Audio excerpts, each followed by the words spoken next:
బాహో ఏంటి ప్రవర్తన? బాధితుణ్ణి బెదిరిస్తున్నావు. ప్రతిమాలితే నిజాలు బయటికి రావు మహారాజా.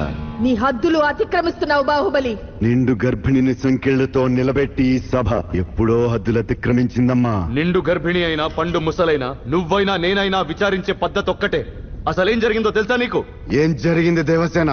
శివాలయంలో ఆడవాళ్ళందరినీ ఒకవైపుకి రమ్మన్నాడు. లోపలికి పంపే నెపంతో ఒంటి మీద చేయి వేసి నిమిరాడు. నా మీద కూడా చేయి వేయబోయాడు. వేళ్లు నరికేశాను. తప్పు చేసావు దేవసేన. ఆడదాని ఒంటి మీద చేయేస్తే నరకాల్సింది వేళ్లు కాదు, తల.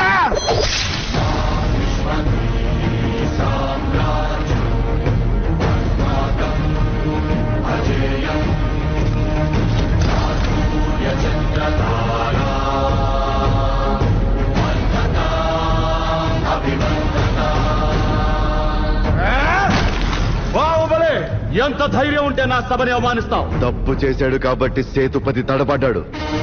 నిర్దోషి కాబట్టి దేవసేన నిజాన్ని నిర్భయంగా మాట్లాడింది.